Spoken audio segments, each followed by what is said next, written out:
தந்தை மகன் தூய ஆவியின் பெயராலே ஆமேன். யோவான் எழுதிய நற்செய்தி வாசகம் அதிகாரம் 15 இறைவசனங்கள் 18 முதல் 21 முடிய. அக்காலத்தில் இயேசு தம் சீடரை நோக்கி கூறியது: உலகு உங்களை வெறுக்கிறது என்றால் அது உங்களை வெறுக்கும் முன்னே என்னை வெறுத்தது என்பதை தெரிந்து கொள்ளுங்கள். நீங்கள் உலகை சார்ந்தவர்களாக இருந்தால் தனக்கு சொந்தமானவர்கள் என்னும் முறையில் உலகு உங்களிடம் அன்பு செலுத்தியிருக்கும். நான் உங்களை உலகிலிருந்து தேர்ந்தெடுத்து விட்டேன்.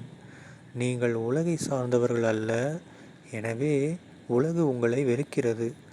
பணியாளர் தலைவரை விட பெரியவர் அல்ல என்று நான் உங்களுக்கு கூறியதை நினைவில் வைத்து கொள்ளுங்கள். என்னை அவர்கள் துன்புறுத்தினார்கள் என்றால் உங்களையும் துன்புறுத்துவார்கள். என் வார்த்தையை கடைபிடித்திருந்தால்தானே உங்கள் வார்த்தையையும் கடைபிடிப்பார்கள்.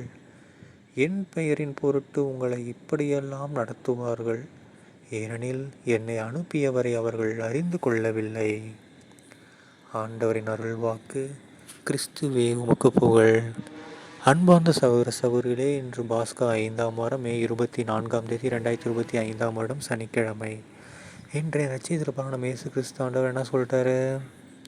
நீங்கள் இந்த உலகத்தில் கஷ்டப்படுறீங்கன்னா கவலைப்படாதீங்க அப்படின்ட்டாரு.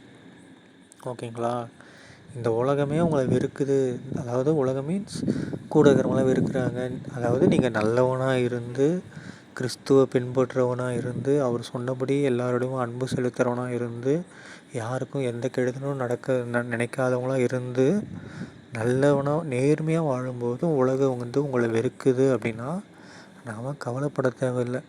ஓகேங்களா? ஏன்னா அவ்வளோ ரொம்ப நல்லவராக உலகத்து மேலே அவ்வளோ அன்பு வைத்திருந்த ஏசப்பாவையே அந்த உலகம் வெறுத்தது.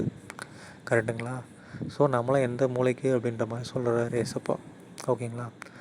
அது மட்டும் இல்லாமல் கவலைப்படாதீங்கன்னு சொல்லிட்டு அடுத்து என்ன சொல்கிறாரு? நீங்கள் இந்த உலகத்தை சார்ந்தவர்கள் அல்ல, என்னோடய உலகத்தை சார்ந்தவங்க, நீங்கள் வாங்க அங்கே வாங்க பார்த்துக்கலாம் அப்படிங்கிறாரு. ஓகேங்களா? ஏன்னா நான் உங்களை இந்த உலகத்துலேருந்து தேர்ந்தெடுத்துட்டேன் அப்படின்ட்டார். ஓகே, ஸோ நாம் எப்படி வாழணும்? தேர்ந்தெடுக்கப்பட்ட மக்களாக வாழணும். அதை விட்டுட்டு இந்த உலக ஆசைக்காகவே வாழ்ந்துட்டு இருக்கக்கூடாது. அப்புறம் ஏசப்பா நீ யாருன்னு கேட்டுருவார். ஓகேங்களா? இனிமேல் நாம் யார்? தேர்ந்தெடுக்கப்பட்ட மக்கள். ஸோ என்ன கஷ்டம் என்ன துன்பம் வந்தாலும் நினச்சிக்கணும் மனசில், இது உலகத்தில் தாண்டா எப்படி இருக்கும், மின் உலகில் அப்படி இருக்காதுன்னு சொல்லி நம்ம சரி பண்ணிக்கணும். ஏசப்பா விட நம்ம அதிகம் கஷ்டப்பட்டோமா அப்படின்ற நினைப்போட ஏசப்பா மட்டுமே வாழ்க்கைன்னு வாழணும். சரிங்களா? தந்தை மகன் தூயாவின் பெயராலே ஆமீன். இயேசுவுக்கே புகழ், இயேசுவுக்கு நன்றி, மரியே வாழ்க, இயேசுவின் ரத்தம் ஜெயம், ஹல்லேலூயா, பிரைஸ் தி லார்ட்.